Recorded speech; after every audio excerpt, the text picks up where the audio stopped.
Hello বন্ধুরা, নানান ব্যঞ্জনে তোমাদের সকলকে স্বাগত জানিয়ে আজ আমি ঘরোয়াভাবে চিংড়ি মাছের মালাইকারি বানিয়ে দেখাবো। এখানে চিংড়ি মাছগুলোকে এখন আমি ভালো করে বেছে নিয়ে তারপরে ধুয়ে নেব।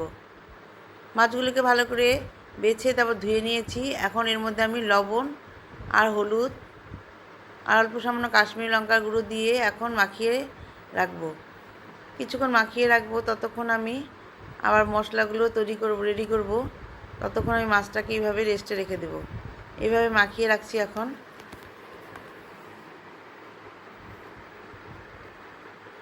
ভালো করে মাখিয়ে নিলাম। এখন আমি মশলা করে নেব। এখন আমি এর মধ্যে 1 চামচ মুড়ি নিয়ে নিলাম, মৌরি, আর নেব হচ্ছে শস্যটা ভিজানো আছে, এই শস্যটাকে নিয়ে নেব, সাদা শস্য 2 চামচ সাদা শস্য নিয়েছি।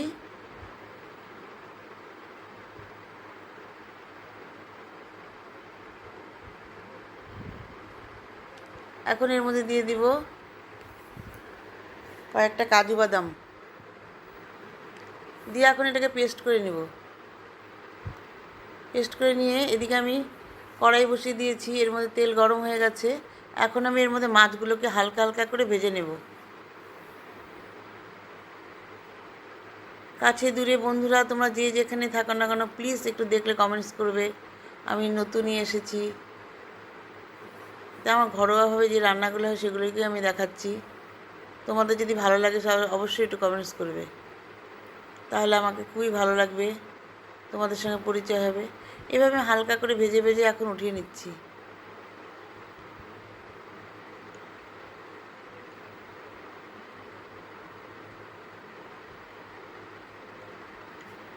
এখন আমি এদিকে আরেকটা পেস্ট করব। এটা হচ্ছে কাঁচা লঙ্কা, রসুন আর হচ্ছে আদা, এটাকে আমি এখন পেস্ট করব।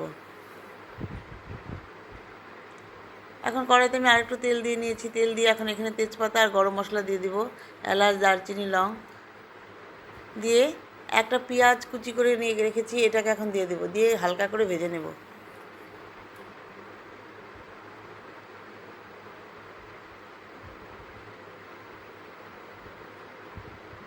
কারেন্ট চলে গেছে, তাই এখন রান্নাটা একটু একটা বাল্বে হচ্ছে, আর আমি এদিকে মোবাইলটা হাতে নিয়ে করছি, সেই জন্য একটু ছায়া ছায়া পড়ছে, আর আমার হাতটাও নড়ছে, এই জন্য কড়াইটাকে নড়া নড়া দেখাচ্ছে। এখন এর মধ্যে পেঁয়াজের পেস্টটা দিয়ে দিলাম।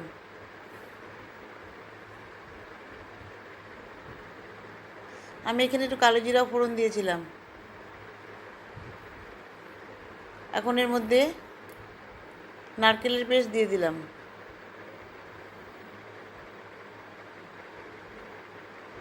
নারকেলের পেস্ট দিয়ে এখন এর মধ্যে মৌরি, তারপরে সর্ষে আর কাজু বাদামের পেস্টটা দিয়ে দিলাম।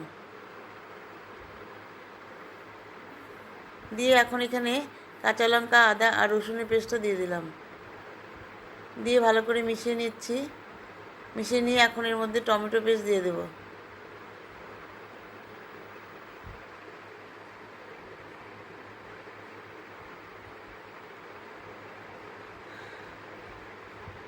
এখন এর মধ্যে টমেটো পেস্ট দিয়ে দিলাম, দিয়ে মশলাটাকে ভালো করে মিশিয়ে নেব।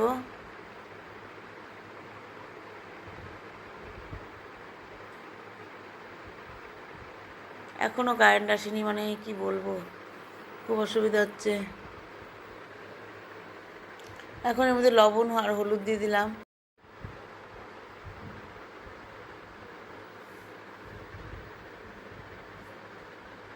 ভালো করে মিশিয়ে নিচ্ছি লবণ হলুদ দিয়ে। এখন দিয়ে দেব হচ্ছে জিরে গুঁড়ো, ধনে গুঁড়ো আর হচ্ছে লঙ্কার গুঁড়ো দিয়ে এখন এটাকে ভালো করে মিশিয়ে নেব। মশলাটাকে ভালো করে মিশিয়ে নিচ্ছি। সব ভালো করে মিশিয়ে নিয়ে এখন এর মধ্যে আমি মাছগুলোকে দিয়ে দেব। মাছগুলোকে দিয়ে দিয়েছি, দিয়ে এখন ভালো করে মিশিয়ে নিয়ে এখন আমি একটু ঢেকে দিলাম। মশলাটা অনেকটা শুকিয়ে গেছে। এখন আমি এর মধ্যে যেই বাটিতে মাছ রেখেছিলাম ওর মধ্যে গরম জল দিয়ে আমি এখানে সামান্য কিছু জল দিয়ে দিলাম, গরম জল, পরে যদি লাগে পরে একটু দেবো। এখন এই মশলাটার সাথে মাছগুলোকে ভালো করে মিশিয়ে নিচ্ছি। পরে আরেকটু গরম জল দিয়ে দেব।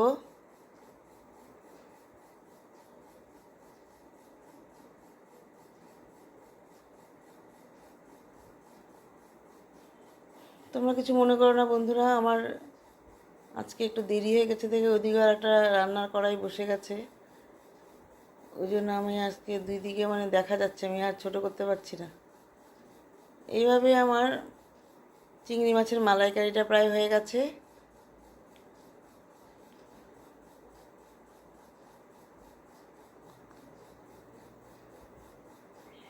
ওইদিকে আমার হাজব্যান্ড ক্যাপসিকামের বড়া ভাবছে, ওই জন্য আর কি দেরি মানে এরকম হচ্ছে আর কি, কড়াইটা হাফ হাফ উঠছে। আর এদিকে কারেন্টের মানে অসুবিধা। এখন এর মধ্যে ধনেপাতা দিয়ে দিলাম, ধনেপাতা দিয়ে তারপরে আমি এখন এটাকে নামিয়ে নিব। চিংড়ি মাছের মালাইকারিটা আমার পুরো কমপ্লিট হয়ে গেছে। আমি এর মধ্যে এখন একটু সামান্য চিনি দিব।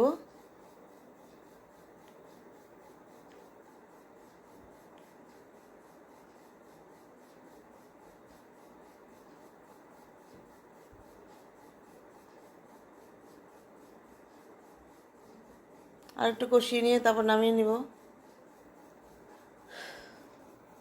বন্ধু,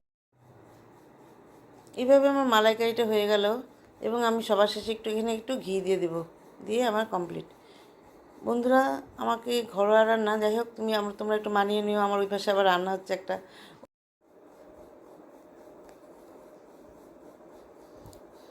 বন্ধুরা, এভাবে আমার রান্নাটা কমপ্লিট হয়ে গেল। আমি ভগবানের কাছে, আমার গুরুদেবের কাছে আমি প্রার্থনা করছি যে তোমরা যেন সবাই ভালো থাকো এবং সুস্থ থাকো, এবং যেমন সবাই যেন মনে সুমানসিকতা থাকে এবং আমারও যেন মনে খুব সুমানসিকতা থাকে, যেন আমি সবাইকে ভালোবাসতে পারি। এই বলে আমি সবাইকে নমস্কার জানিয়ে নানান মান জানিয়ে সবাইকে বিদায় নিচ্ছি।